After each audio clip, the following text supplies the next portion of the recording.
Hello, this is Mad Cat, and welcome to another edition of Dicks and Boobs Smash the Matriarchy.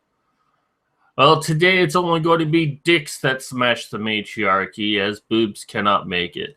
Something last minute came up, so she's going to try to make it on the show today if she can, but if not, she'll definitely be on the next one. So, it's just going to be me today.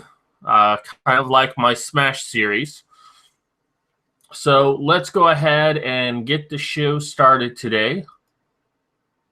Got a doozy of stuff. Let's see here. There we go. All right. So it's always weird to look at my face because it's always opposite of what I see when we're recording. But all right. So we'll go ahead and start off today. A new bill aims to end the statute of limitation for rape cases.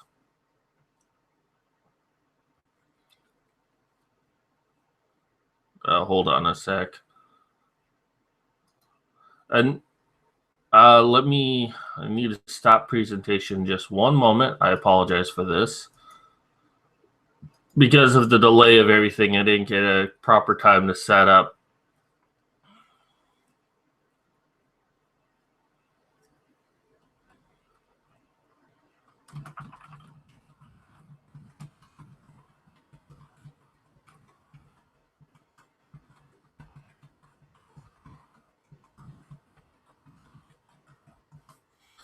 That's Modern Medusa that I'm typing to. She feels a little bad she can't be here today. She says hi to everyone and that everyone should watch me. All right. Everything's taken care of now. All right. So, Sacramento, California wants to pass a bill that basically states that the statute of limitations for rape does not exist. Now, the previous law was set at about 10 years' time. But now they want to set it that if someone has been raped sometime in their lifetimes, not only can they report it, but they can bring it to trial. Now, this seems pretty logical. It's like, well, hey, if you have evidence of a rape occurring 40 years ago, yeah, go ahead and bring it forward. And I can agree with that if you have evidence. The problem is that rape is one of those things that even if it just happened to you, getting evidence of your rape is very difficult. Generally, you can only get it within, like, after the event happened. Like, you call the police right away, say, hey, I've been raped. They collect evidence. Waiting even a week, a month, a year after the event, collecting evidence is next to impossible. And without evidence, it really just comes down to a he said, she said. Oh, she said she got raped. He said he didn't rape her. Who do we believe? However, this has actually come because of Bill Cosby, with so many people coming forward and saying that they were raped by Bill Cosby, but because they can't get a criminal trial, they instead are suing him for all of this stuff. And of course, how do you prove like that someone raped you in the 1980s when there's no evidence? There's only your word. And as this case has proven, there are people who are outright lying about this, where it's been proven that people could not have committed the rape that they say Bill Cosby did. Like they weren't even in the same state in some cases. However, the only respite for this is that SB 813 will, if it goes into effect, will go into effect January 1st, 2017, and will only apply to rape cases that occurred on or after January 1st, 2017. So this means that any case happening prior to that, well, I hope that's what it means. Because it's saying rape cases, if it depends on how they're defining that. Are they saying that if you were raped prior to 2017, this law will not protect you? That you still have to rely on the statute, the 10-year statute of limitations?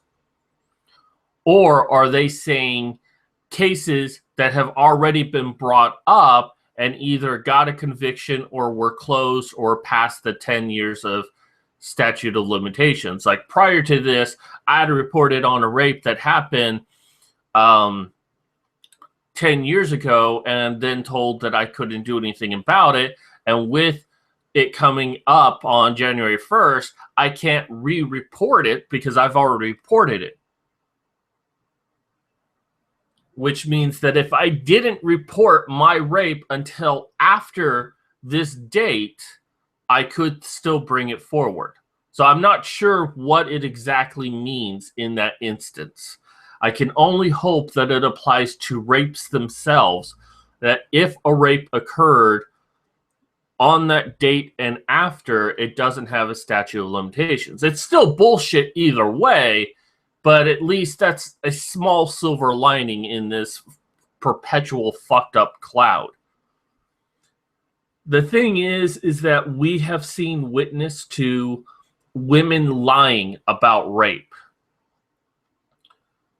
The biggest argument I saw, especially when Bill Cosby started having all of these people come forward, and the thing that feminists kept saying is, why would women lie about rape? Yeah, why would they? We see evidence of it, so why would they do it? If you're watching, feel free to leave a comment, and I will try to read it on the air. So let's go ahead and move on today. We'll make this a quick episode. So, pedophile sisters who abused a boy who was 6 when it first started for over a decade dodge prison after judge says they would be too isolated. Yeah, you're hearing this correctly. So, these two women, Julie here and this other girl, although I can barely call her a girl, Jennifer. These two girls were, I guess, born deaf or had a condition that made them deaf.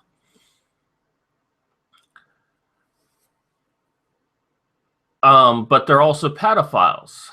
Now,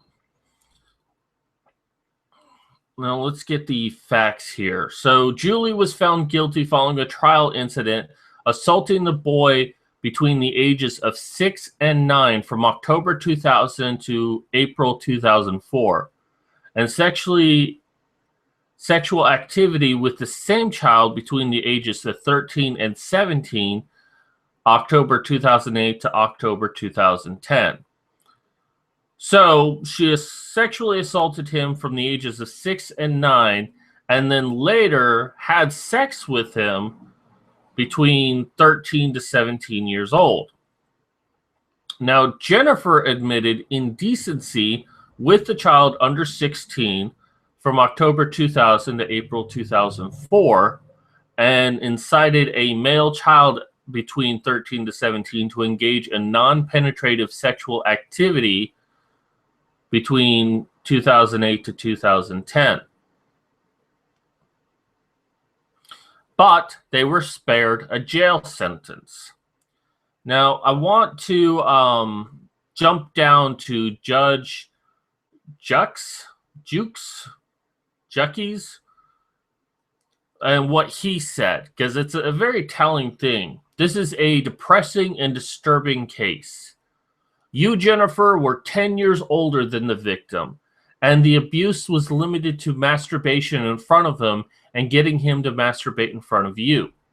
Later, when he got to the age of 14, you were 24 or 25, you persuaded him to further and again to masturbate in front of you, and you did that by referring back to what he had been prepared to do at the age of 6. You pleaded guilty on the basis that there was no touching of either of you by the other. I do question if that's actually true, but that's what she pled guilty to. In the case of Julie, the abuse began when he was 6 and you were 14, but progressed to the point that you filleted him. When he was over the age of 16, probably 15 rather than 15, as a visitor in your house, it led to full sexual intercourse on one occasion. The question for me, as far as I'm concerned, Julie, is this: do I have to impose an immediate custodial sentence? The conclusion I've come to is that a custodial sentence in your case will be wholly inappropriate, and the reasons for are the disability you have, the fact that you're about to give birth, and the fact that you've lost a child recently. I do not in any way overlook the effect on this victim. Yes, you do. A custodial sentence on you would have a highly damaging effect on you. It seems to me appropriate to avoid it. Both of you have led constructive lives. The disability you both have is that you suffer from a profound deafness and is degenerative condition that's getting worse in both of your cases. So neither of you can lip read, can do sign language. These facilities, I presume, there are not facilities, I presume, that are available in prison. Really? You being a judge of a court system don't know if that's something available? I'm sure you could go find out. For the length of time you would be there, your ability to communicate would be extremely limited. Well, you're not there to communicate, you're there to be punished. You would be living in a state of complete isolation, which is what happens when people go into solitary confinement. Where's your heart out for them? So basically, their sentences were commuted. So Jennifer got a 12-month sentence and then suspended for 1 year. I guess they both got that. The sisters were ordered to complete 30 sections of sexual offending program and given a 5-year restraining order to have no contact with the victim. 5 fucking years? How about for the rest of their fucking lives? 5 fucking years? Oh, in 5 years, we can go ahead and do the same thing all over to him again. And we only have to attend 30 bullshit sessions.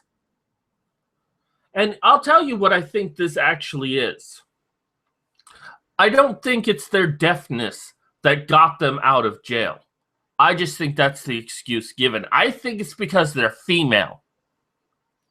Because it is complete and utter bullshit that, oh, you're deaf and you're going to be isolated and alone and have no one to talk to in prison. We can't have that. If it was a fucking deaf man, you better fucking believe that he would have gone to jail. Oh, you raped a child? Oh, you're deaf? I don't fucking care. I hope you get gang raped. And it's because they were women. Oh, you recently lost a child and you have a child on the way. We're not going to put you in jail. But, you know, maybe there's a reason why this is happening. Maybe it is because of their deafness, but it's also because they're a woman that the media would be paying more attention to them. They'll be saying, waiting for something to happen. In prison today, 2 deaf women were violently raped while the guards did nothing. You know, ignoring everyone else who gets raped in prison. But because they're disabled and that they're women, the media would just be waiting for something to happen. And give the excuse of, well, this is why female prisons shouldn't exist. It's very violent, and these women don't deserve it, despite, you know, sexually assaulting a boy, but that doesn't matter. He wanted it to happen.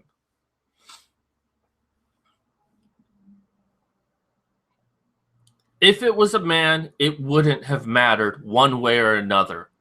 He would have been sent to prison, or at least sent to a prison that could accommodate his disability. I think someone sent me a link that showed that there is actually a deaf population within Texas of deaf prison facilities that cater to deaf people, or that deaf people are in the system.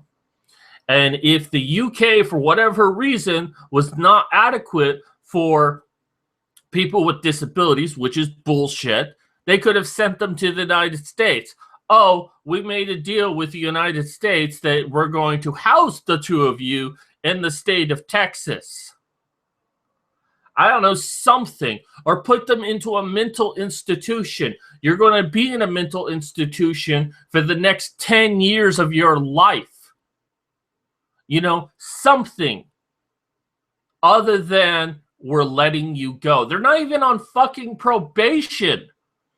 They get 30 sessions of a sexual offender program and a 5-year restraining order to have no contact with the victim.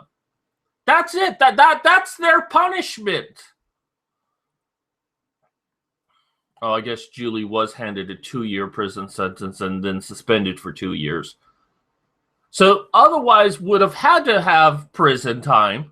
And even then, 2 years? 2 fucking years for prison sentence for raping a young boy? If the genders were reversed, he would be in jail for 10 years. You goddamn well know that would be the case.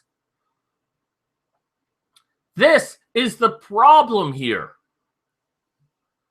I think it is because the judge didn't want to send 2 women to prison.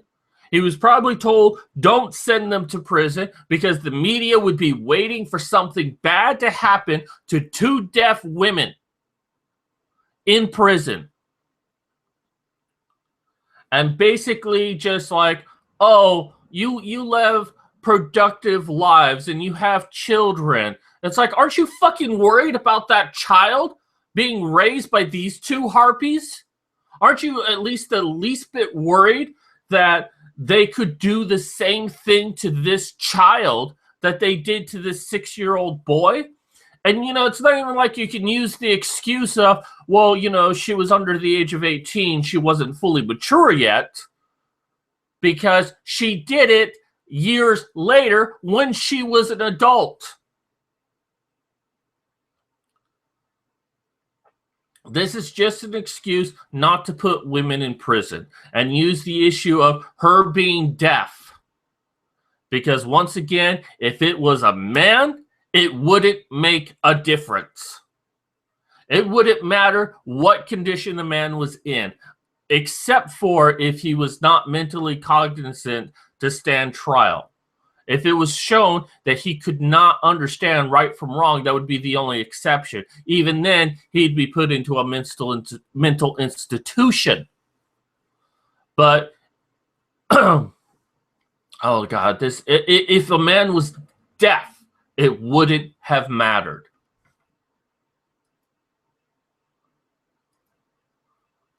Okay, so This is just horrible. It's a horrible, horrible double standard. These women committed rape, but because of their disability, their sentence was commuted, and they're free to go amongst society. 2 monsters that beat the system. Because, oh, no one will be able to talk to you in prison. Prison isn't a social club. I mean, hell, give them minimum security prison, those white-collar prisons if you want. I mean, something that they're still being punished. Hell, house arrest. That they're not allowed to leave their home, and they're not allowed to be unsupervised even with their own child. Something that says that you are being punished and being separated from the world and that you cannot interact with the world. That's the point of prison, is that you're being punished. These women are not being punished at all. They get to live normal lives despite doing what feminists consider to be the worst crime possible. Of course, feminists only consider it the worst crime possible when it happens to a girl. All right, so no comments from the chat yet, so we'll go ahead and move on. Let me go ahead and refresh this page. Now, this is a very interesting thing, and I will put the two of these things together. So this was meet Tonga's oil Olympic flag bearer, Pita Taufatufa. I can't pronounce that. So as soon as this wants to load up, loading. Fucking load up now. Well, Peter, I'm gonna go with Peter. So I won't play the audio. Actually, won't play the audio for this. Come on, play. There you go. So this has come up choppy. You can go ahead and look up the video yourself. And they're talking about him being a flag bearer, you know, and a lot of different things. So then these women come along and they get out the baby oil. And look what's happening here. These women are like, oh, we're going to put oil on his body to protect him against the sun. It's fucking cloudy outside. Don't feed that bullshit. Look how fucking many clouds are out there today. And they start rubbing his body down. I mean, they're being overt in their sexually objectifying this man. Now, he doesn't seem to have a problem with it, but that's not really the point. Reverse the genders.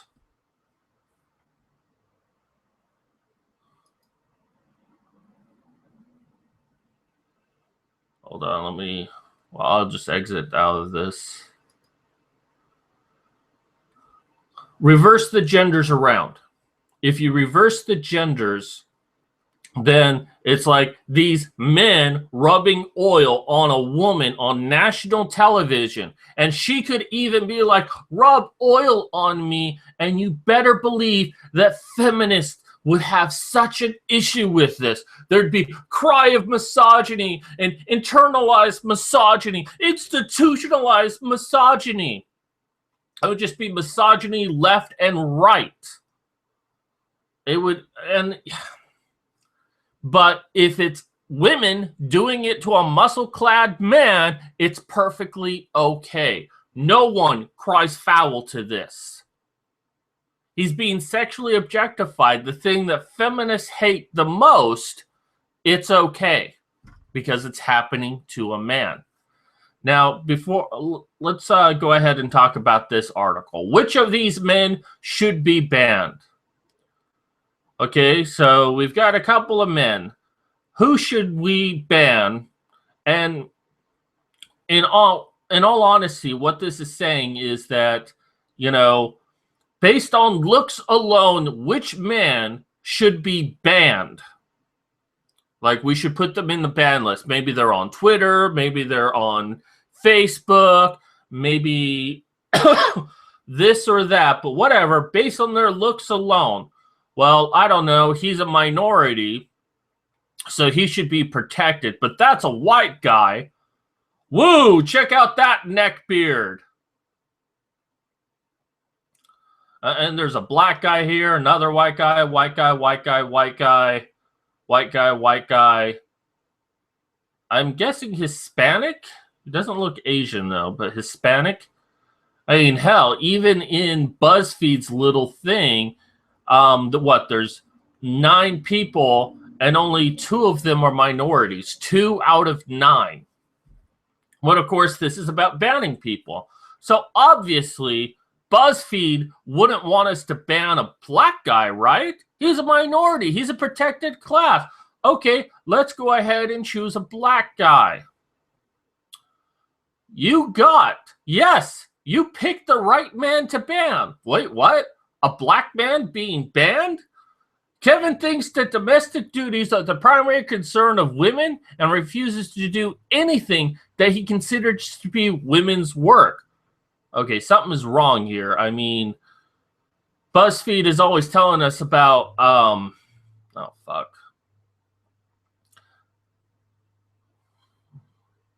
Oh, man. My entire presentation is ruined because BuzzFeed is experiencing technical difficulties.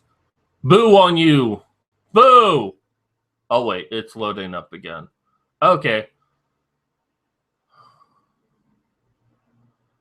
All right. Well, obviously. Well, I mean, this guy should definitely be banned because he's a fucking neckbeard. Well, what happens when we click on him? You picked the right man to ban.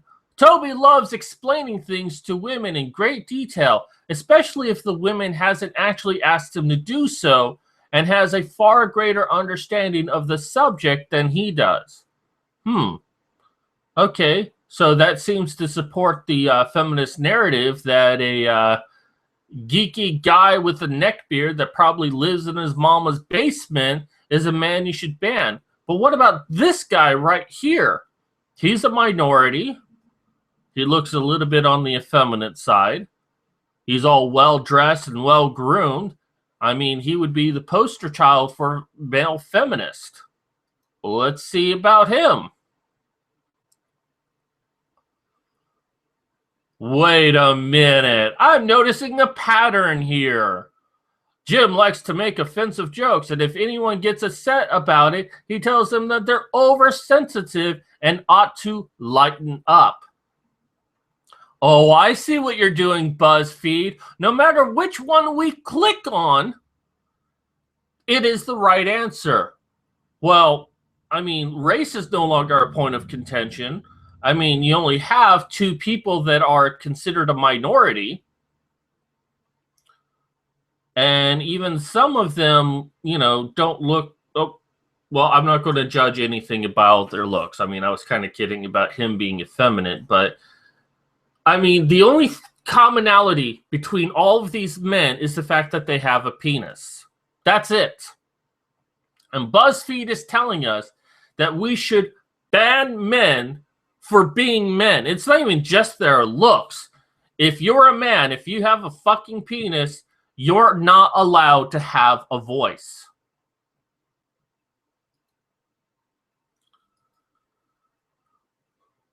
That's what this BuzzFeed article. Gee, I wonder why they say feminists hate men. I mean, first off, they don't care about the double standards at all. A little boy gets raped. Oh, the women get to go free. We're sorry we ever brought you to trial. I'm going to jump off the website here.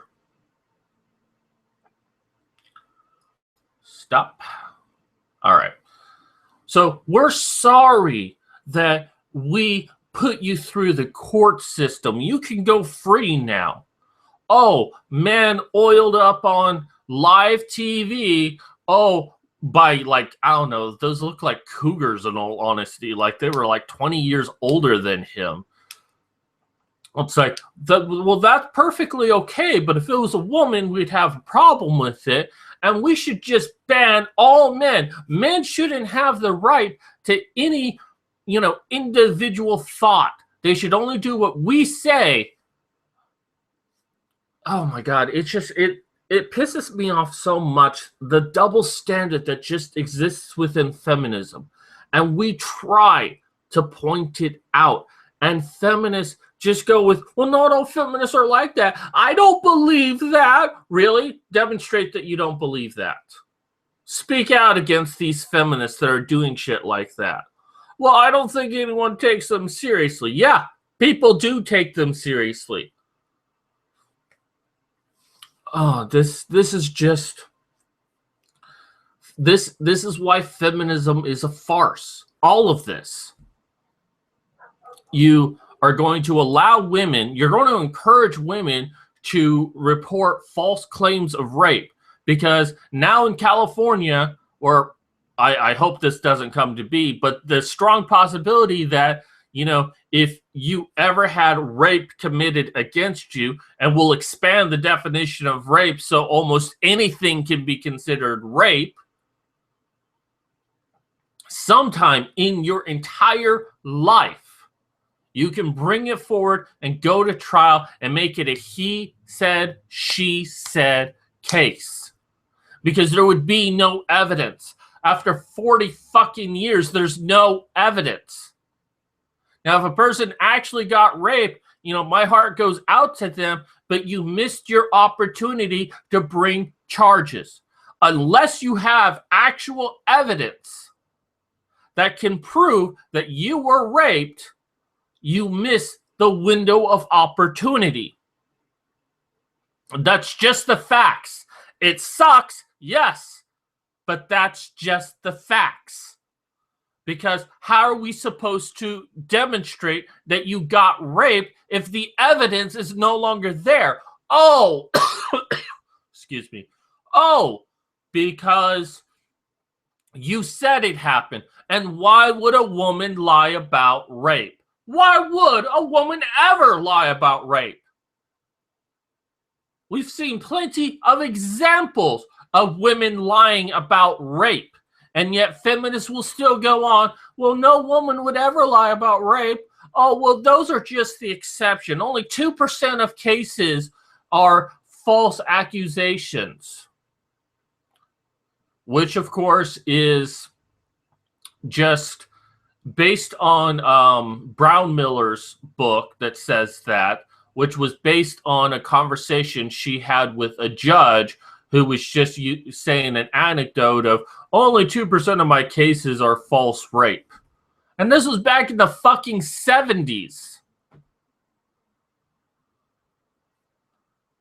And then, of course, oh, women commit rape, you know, a very heinous offense, slap on the wrist, just don't do it again, at least for 5 years. You know, don't contact your victim. And you know what? He's probably going to go and commit rape himself. There's a good chance that that could happen. Now, it doesn't always happen. I'm proof that that doesn't happen. I was raped as a child. I haven't committed rape. But statistics have shown that 80% of men who are rapists were themselves raped by a female in their life, generally by someone they knew. There's this campaign of teach men not to rape. Well, you know how you teach men and boys not to rape? By teaching women not to rape little boys. If we taught women not to rape, then men wouldn't grow up to be rapists and then rape girls.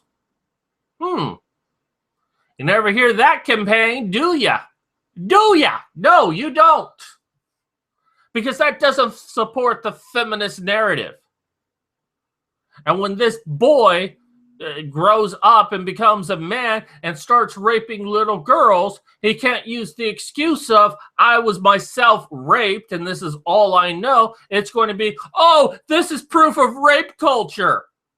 Yeah, it is proof of rape culture that no one cares about male victims, that a male victim cannot get justice in this world because of a pussy pass. Because these women have a fucking pussy, they get a get out of jail free card.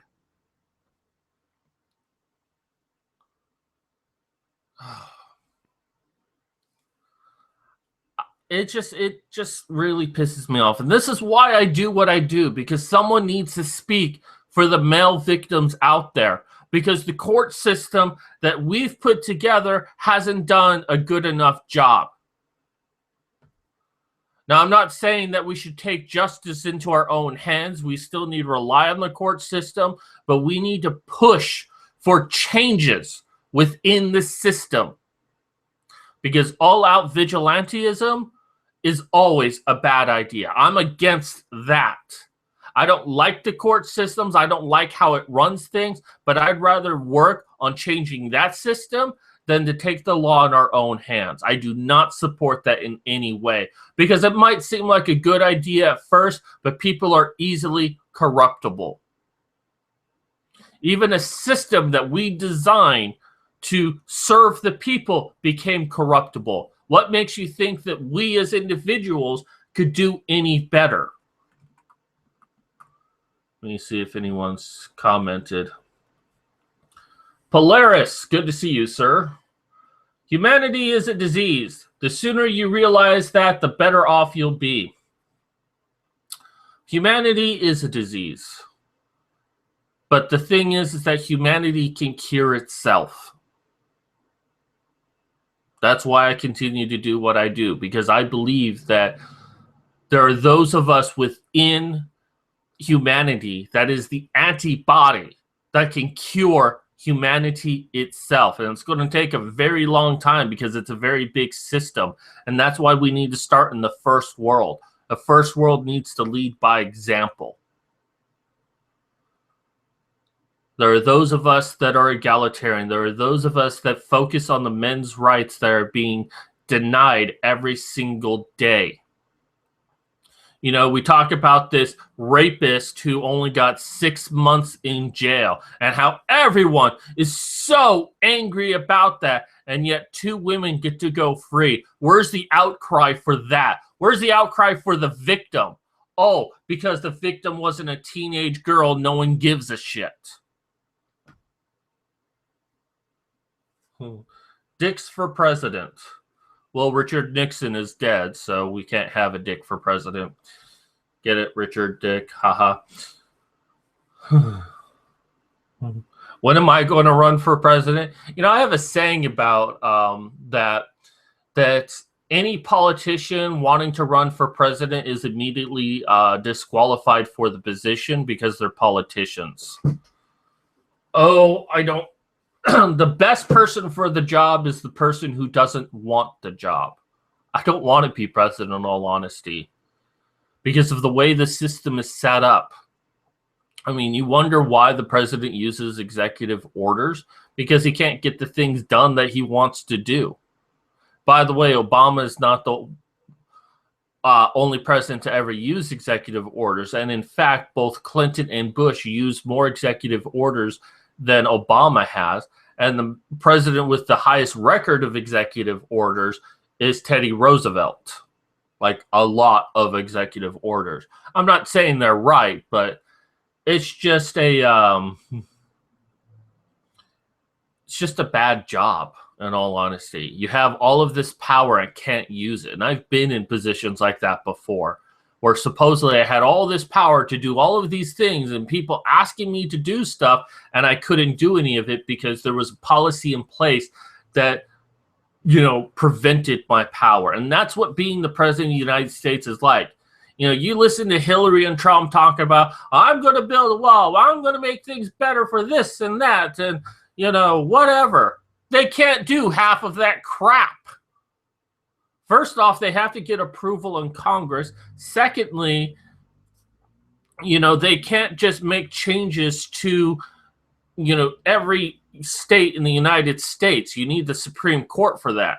Trump talked about wanting to legalize marijuana for all 50 states. He can't do that.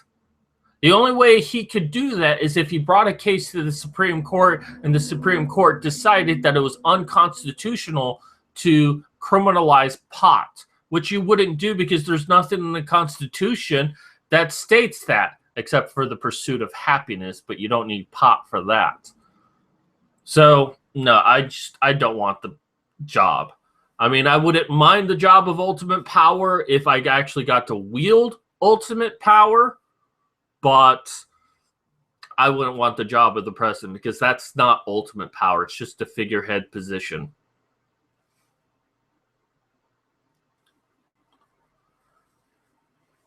I guess that's true. Polaris is saying that you may not have ultimate power, but you still have power. You can bring light to men's rights.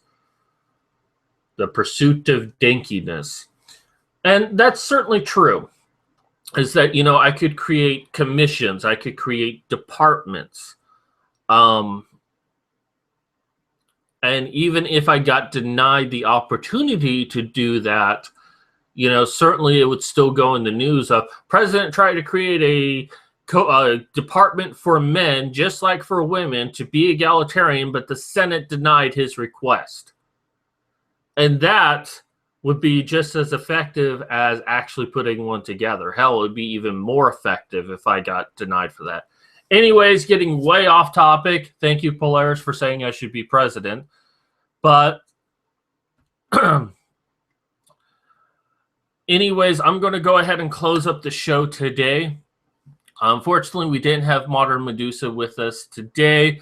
I know that she loves being on this show.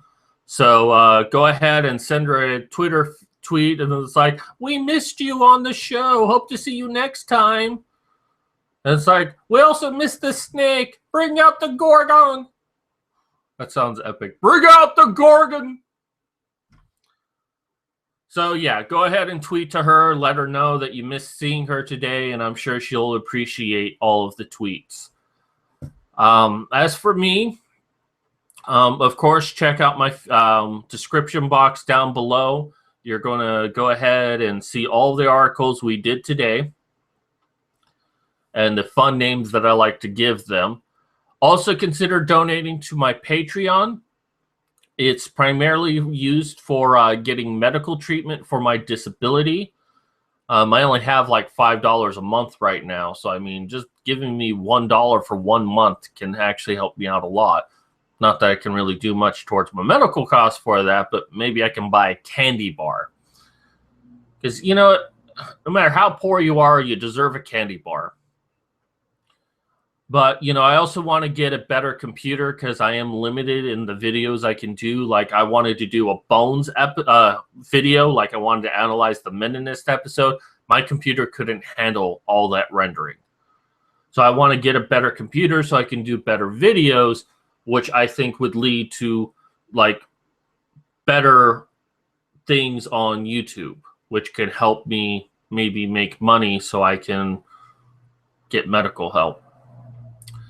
If you're not interested in doing Patreon, I completely understand. You can check out my book that I've released about vampires in the 14th century France spreading the bubonic plague. It's free. Download the first book, read it, love it, give me a review, an honest review. And if you really love it, buy the book that comes directly after that. It's only $2.99, just $3. And believe me, every time I sell a book, it helps me just a little bit. And the more it sells, the higher it comes up on people's search results. So it helps me out a lot.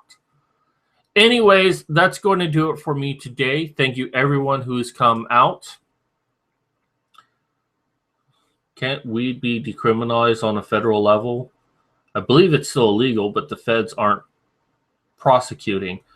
Actually, okay, so I'll take a moment to explain this. So the way America works is everything is up to the individual states, but also the federal level. Many states like Colorado and I believe Arizona have decriminalized marijuana. However, it is still a federal crime. So while the police won't harass you, a federal authority can. The thing is that the DEA recently suspended the appointment to reclassifying marijuana. It's considered, I believe, a class 1 drug, which is equivalent to other drugs such as Oxycontin that have little to no medical benefit and a high addiction rate. Now, we know the first one is absolutely false, but the problem is, according to the DEA, is that it needs more research to prove that there is an actual medical benefit. The reason why that's problematic is because it's considered a class 1 drug, class 1 substance. Very little research can be conducted on this because it's illegal to own it. Now, if it was dropped down to a class 2 or a class 3, then more research could be done on it and demonstrate that pot can actually be a benefit to society rather a deterrence. So this is the issue with marijuana in our country. It can be decriminalized on a federal level, but that is actually a very hard thing to do. Even then, if it's decriminalized on a federal level, that does not automatically mean that every state will adopt it. In fact, there can be states that still criminalize marijuana, even if many other states don't and the federal government doesn't. So that's the issue there. Trump could possibly decriminalize it on a federal level, but that doesn't automatically mean that you can smoke pot anywhere in the United States. It's not that simple. So Trump saying that he will legalize pot in all 50 states is just bullshit. Anyways, sorry for the civics lesson. That's going to do it for me today. This is Mad Cat signing out.